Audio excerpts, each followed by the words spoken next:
Welcome to Channel 17, the Town of Colonie Government Channel.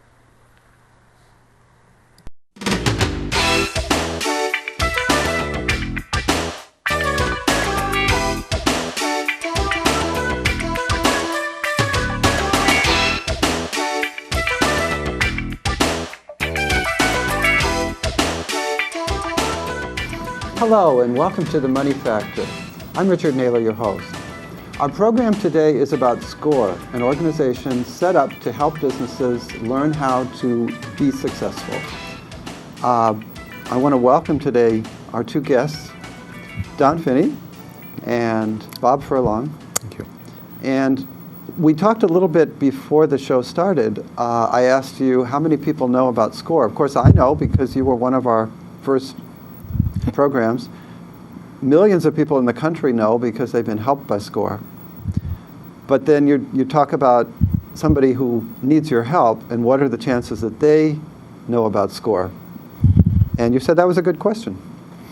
Yes, it is.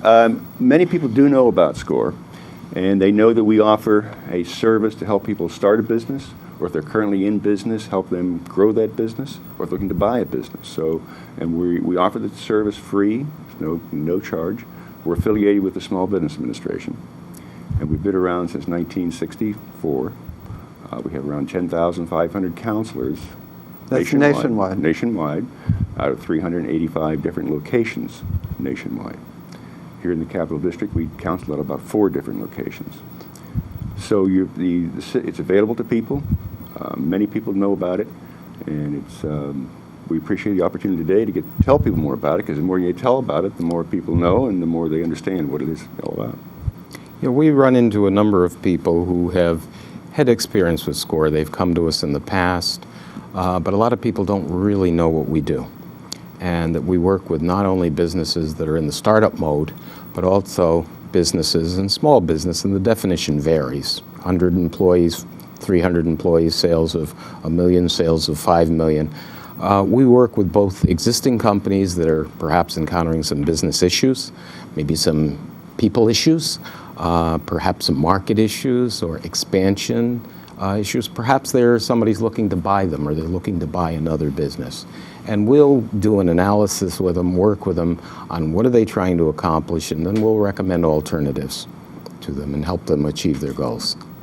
So I guess what you're saying is a lot of people know about you, but you'd like them to know more, and you'd like them to think about you when they either are starting a business or they have some kind of question. Let's go to the core thing here. Why is it called SCORE? Well, when it first started, the acronym meant Service Corps of Retired Executives. Service Corps. Yes, but that has changed. Unfortunately, the line, the Counselors to America's Small Business doesn't quite fit the acronym. But what happened today, about 25% of our counselors are not retired. They're still working, have their own business. And it's still a service. So it's a service, but it's one of those things that the acronym sort of changed, and we just put the tagline on it, Counselors to America's Small Business. That's what it really means. What is important is that the average SCORE counselor has many, many years in businesses, governmental businesses as well as private industries. They've served as chief financial officers, HR managers, technology leaders, marketing leaders, and they have very specific expertise, not only in the area, but in business as a whole. So you can target, or you can match, I guess, the skills of the counselors to the problem of the business. Exactly. Yes. Exactly. And we do that through a series of interviews with the client and working with them over a longitudinal period of time. We have some people who have seen us a year, 2 years ago and come back because they're on to the next stage. Okay. And we can also, if we find a very special need they have, link with any of our membership nationwide if they have a special need or something that's very special. And of course, a lot of things today are done by email and the like, and that gives them the opportunity to not just have what's necessarily here, but nationwide. That's really good also. Right. It also struck me that, is this too good to be true? I mean, I want to get a little bit to the motivation. What makes a retired executive or today a non-retired executive want to be a SCORE counselor? I would say one of the things, people want to help other people. There's a big desire to do that and to see things grow. The other piece of it is that everybody has to keep up with technology today and what's happening. And I think by being a counselor, you're sort of forced to do that. You must keep up with the information technology, okay?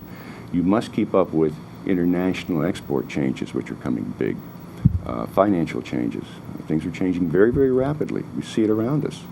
And this is one way a person can be involved in something, from an individual point of view, that allows them to do that, in addition to helping the business and helping other people. That's good.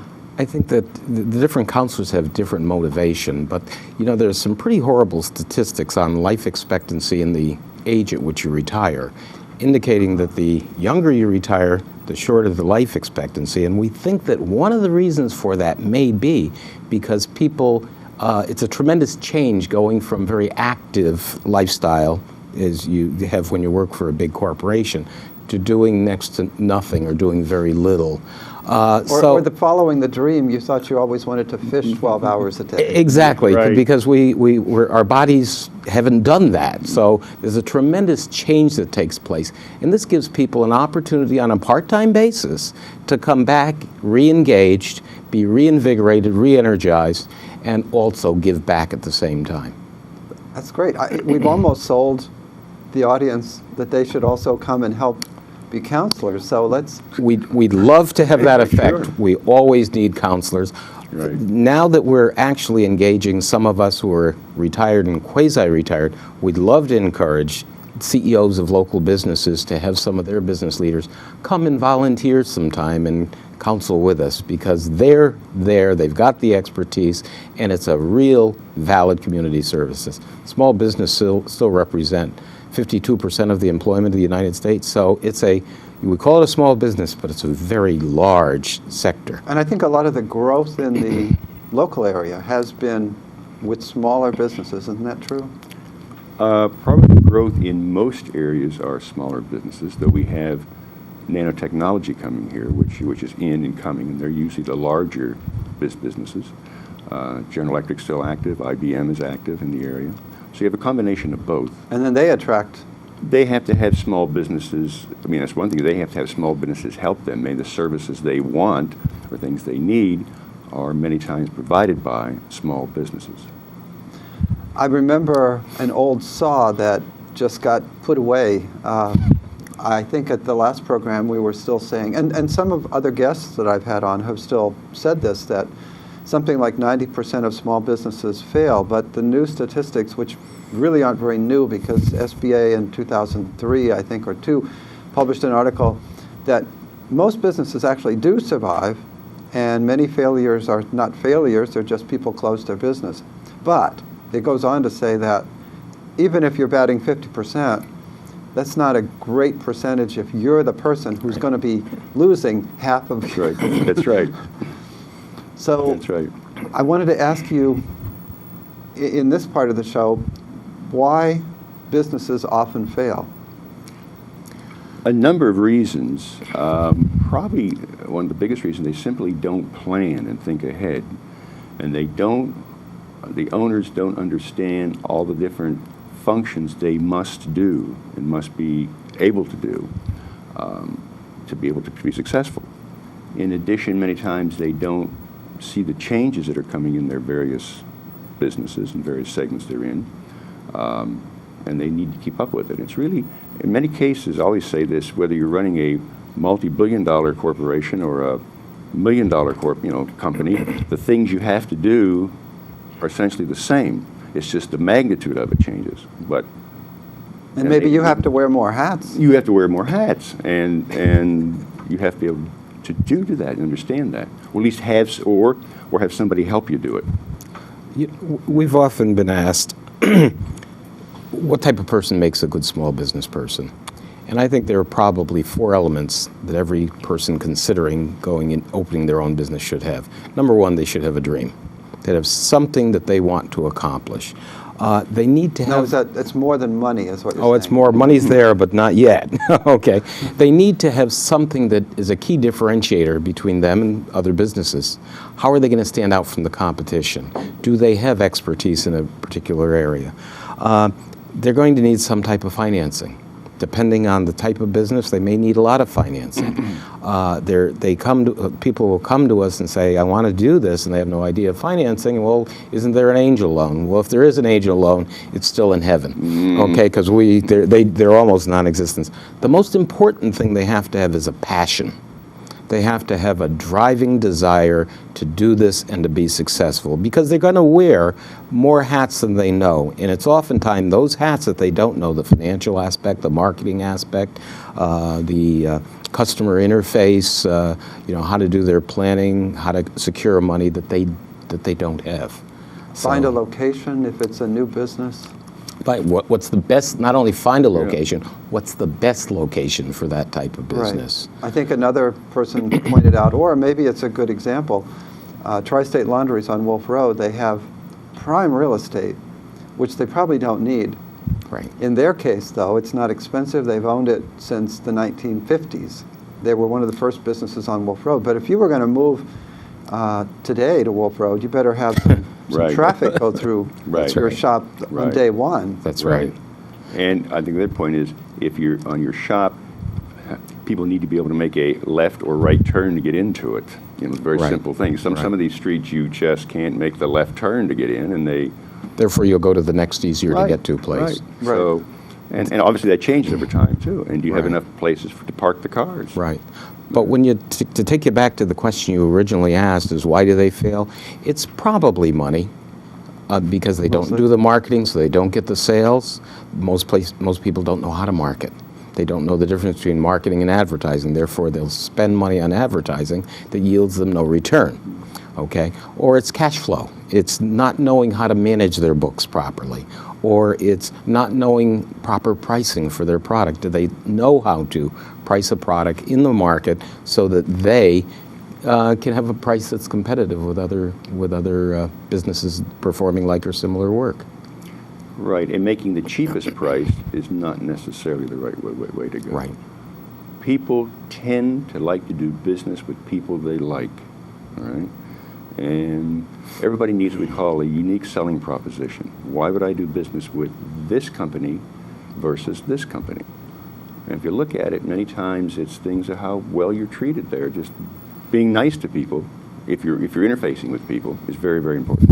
So you really need to know if your product is price sensitive, what part of the market you're in. Are you selling to wealthy people where they want quality just the way they want it, because they may be concerned about the price, but it's not as it's a decision they make to buy something wonderful, and they know it's expensive. Right. Whereas if you're going to get into selling milkshakes, maybe, I don't know, maybe price isn't it. Maybe but the flavor is. That's true. and how you would go in and sit down and enjoy that milkshake, all right, in the place you're going to be. Yes. So I think the point we're trying to make is you need to look at dozens and dozens of things you have to look at in making any business decision, and it's always best to get outside advice or advice on how to go about it. And in this case, the advice is free. Right. Right. And it's wonderfully motivated.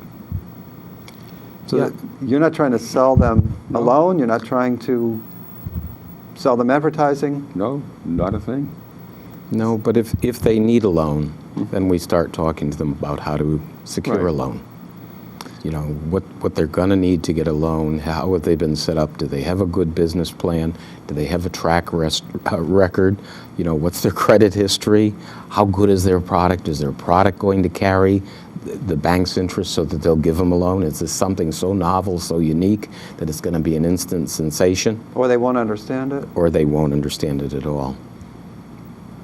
So you've laid out a lot of different issues that businesses face, and we went through them pretty quickly. Do you provide help in all of those things? Yes, we do. We would. One area that we cannot give real strong advice would be in legal kind of areas. People need to see for legal issues, you should see a lawyer. But I think our counselors would alert people to, well, this is an issue you need to talk to an attorney about, and don't avoid that, because you can get in all sorts of problems and unfortunate circumstances. But I think we can provide issues and provide counseling in all other kind of issues. And we'll give you an example of that. One of the first questions we're often asked by somebody who's looking at starting up is, how should I structure my business? Should I operate under a DBA? Should I look to become an LLC? Or do I need to incorporate? And there's a very different decision tree for each one of those. So what we'll do is we'll take them through what their business is going to do. What are their potential liabilities? Are they going to be a solopreneur? Are they going to have employees? Are they going to sell to general public or just specialized audiences? So we'll walk them through that and give them an idea what the process. DBA is very easy. Take your money, go to the county clerk, walk away with a DBA certificate. But maybe be liable for your house and... But you may have total liability for everything that goes on in that business. Right. Somebody falls, they sue you. Right. So if they need protection, we would say if you're going to if you feel you're going to need protection, then maybe you should look at something a little more complex. If you're going to be doing something very complicated that's going to involve another number of companies, and you're looking at sales that may be very high very quickly, maybe you need to go to the extreme and incorporate. I noticed on your website, which I want to talk about a little bit, because when I had David Lurie on a couple of years ago on the show, the website was much less robust. I noticed a lot of interactive things, tutorials, classes, email people questions. Right. You seem to be into technology now. You have to be. From the meeting in Dallas, that was the big thing. We're moving ahead with more and more technology that we have to have in the chapters and with our websites and so forth. All of a lot of our information is put on the web now, and we track or look at it from there, and we'll work at it from there. So yeah, it has to be, and all businesses have to do that today. It's just moving fast. As a matter of fact, you're not even considered legitimate unless you've got a website. And yet we also know that a lot of companies get very little activity on their website, very few hits on their website. But we can give you an exception to every rule. We can tell you of people who got tremendously big orders just based on the fact that someone was surfing through Google, came up with their website, recognized that it was a local company, and said, gee, I want to start there. And I think just the impression you get from a website is really important. And while you bring that up, I'd like to mention that on September 24th, we're having a seminar down here at the Albany Colonie Chamber. It's called Web Marketing Today, and how to make your web work for you, and how to get hits to your web and so forth. That'll be presented by Melissa Ward of New Ward Development. She's a very good presenter, and I think it's a great seminar to come to see how to use the web. And when you look at the age demographics, people that are 35 years old and less, that's probably where they go, even 40-year-old and less. That's where they go to the web and see what's going on today. And to Bob's point, if you don't have a website, people just don't take you serious. Right. So we have a seminar on that. If you'd like to come and see that and join it, please give us a call, and we can... near the end of the show, let's make sure we get your website up. They'll be able to find whatever program is coming, because we're going to show this a number of times, and it'll be on after that date as well. Okay. But you'll always have other programs? Yes. If you went to the national website, one of the missions of SCORE is to educate the small business person. In order to do that, we're trying to offer more and more seminars. Very low cost. We have to cover expenses, maybe the speaker expenses. We get volunteers from the community to come in and give people some information about how to market, how to finance, how to develop a website, accounting 101, because most people looking at small businesses have no idea how to even keep their books, or what tools, usually electronic, are available to make that job easier for them. So we are planning more and more to do even more seminars. And we'd love to have people contact us that might have an interest. It's a way for a small local business to give back to the community through coming in and doing a free seminar. Seminar may be based on services they offer, so they may get an additional hit from it, but they're giving to the community again. I wanted to ask a question in terms of, let's say somebody comes to you, you don't tell them what to do. You couldn't do that and then take responsibility for it. You're providing guidance. How do you walk that line between, because you don't want them to do what they're doing because you said something. You want them to do what they're doing because you gave them information, they internalized it, they said, yes, I see, I need that, thank you. Well, I think it depends upon, you'd have to probably look at specific examples, okay? I think in the discussion and in the one-on-one discussion with them, we take a look at those various things and kind of decide. Sometimes you have to make, well, recommendations that would be our, because I don't know how you'd get to the next issue. Right. We'd give them recommendations and they can, discuss it back and forth and see how that plays through. But again, to our point here that we're trying to make is there's a lot of things they need to do in starting a business or keeping their business going or buying a business to find out, to make the thing work. It just doesn't happen. Right? Now, let me clarify, because it really is our job to be a catalyst, to serve as a catalyst for them to generate ideas, to generate options. The selection of the option is up to them. But if we saw them going down a road that we'd seen other businesses go through, that we know is going to be non-productive, we're going to tell them, gee, you really ought to rethink that. So they're going to know how we feel, but we're not going to direct them. Right. The only time we would be directive if we heard of something that they were doing that could be viewed as illegal, like all transactions in cash, that would raise the question of money laundering and so on and so forth, and no taxes. And we'd immediately say that is probably a practice that will get you in trouble. Mm-hmm. You better see a lawyer, but you better see an accountant. But our recommendation there would be that you don't do that. Right. Yeah. So we do make recommendations on things, and you would have to. Yeah.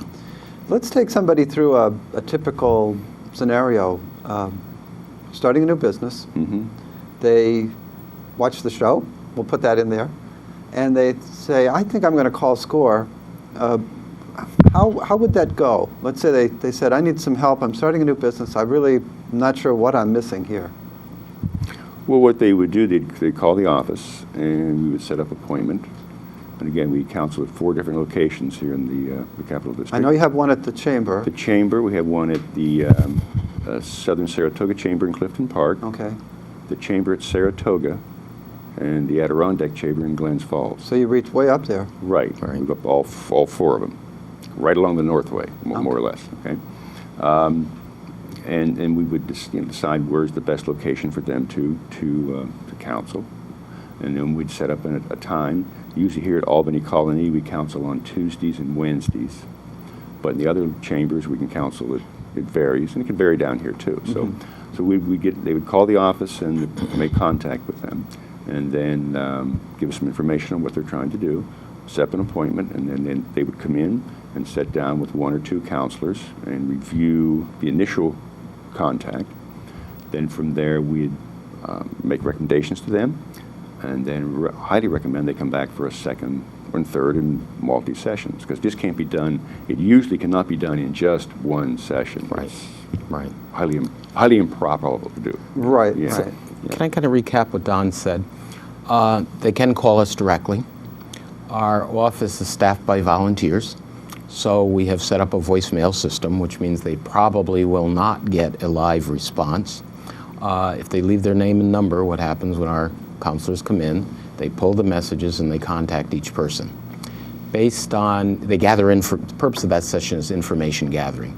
Who are you? What are you looking for? Why have you come to SCORE?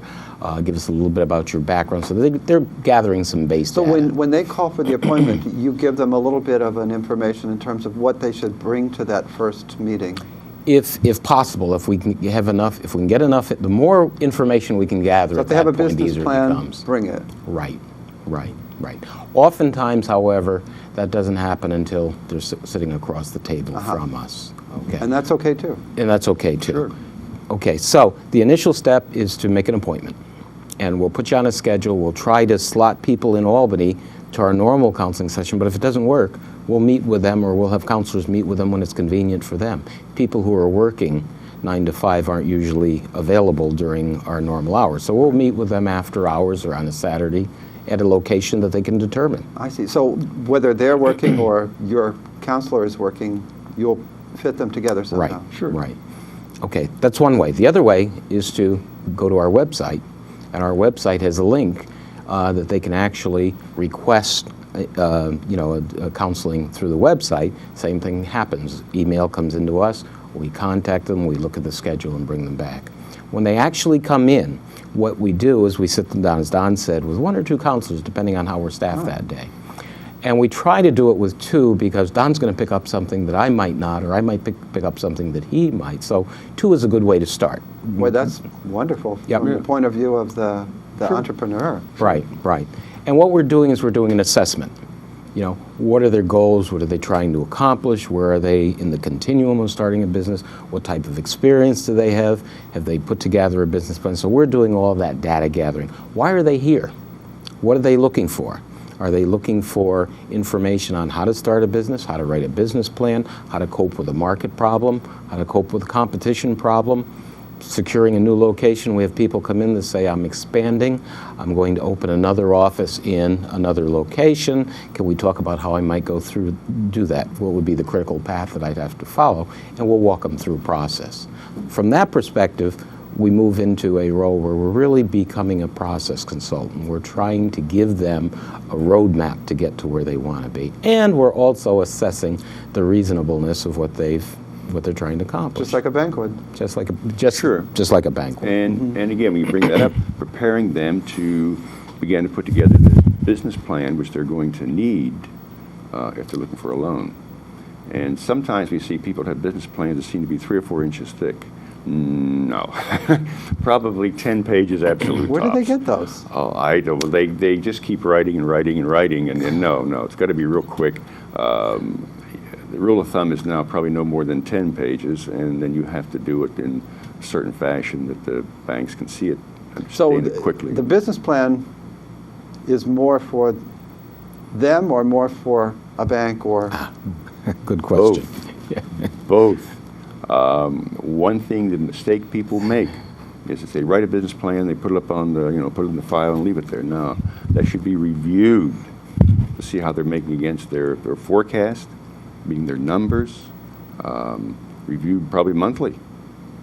I know See in the what's coming out. military they say the plan ends, with the battle and everything changes and Right. you need a new plan Well, right away. Yeah, but this is the same business, right? So you have to take a look at it and really use that as a basis for measuring whether you're being successful or not, or hitting the goals you want.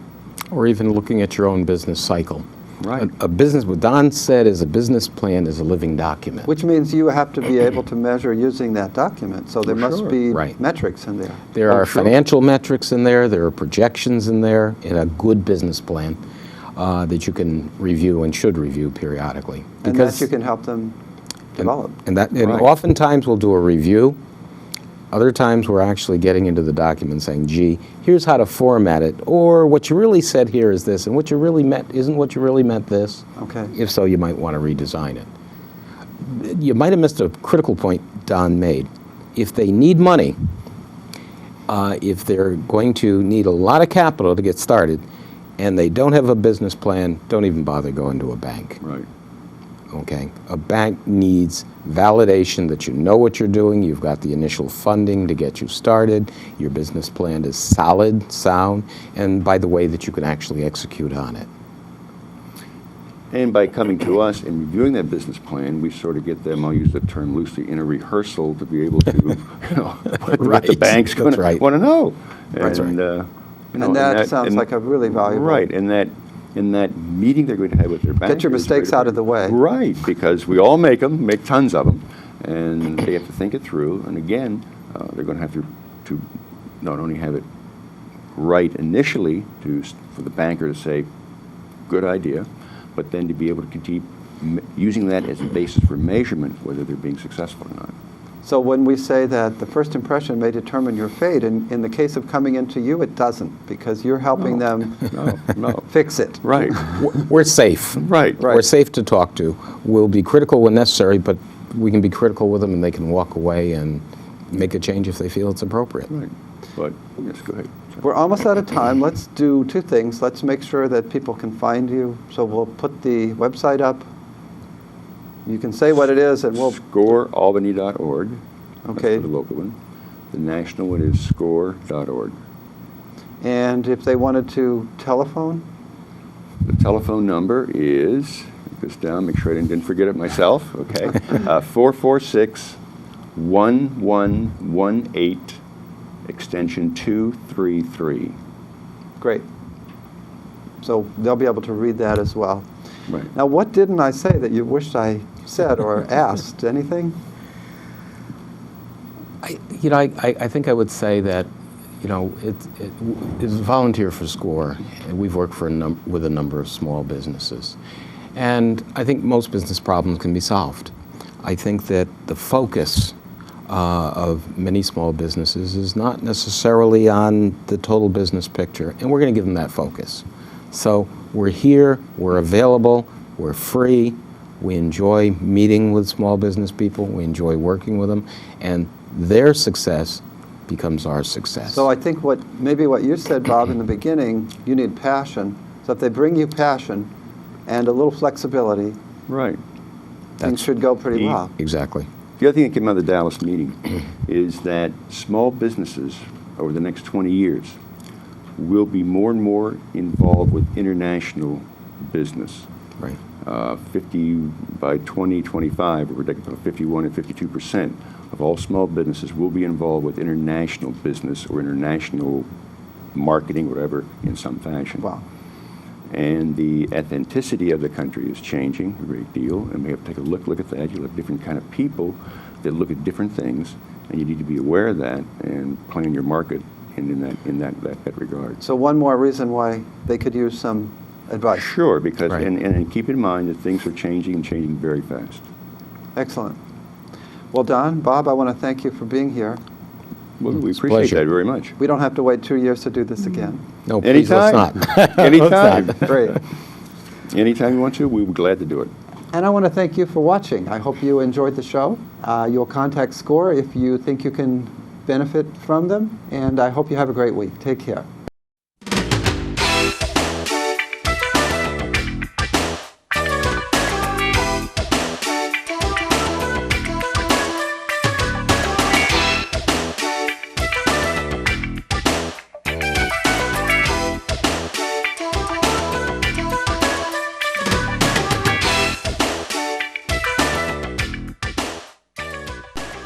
Welcome to Channel 17, the Town of Colonie Government Channel.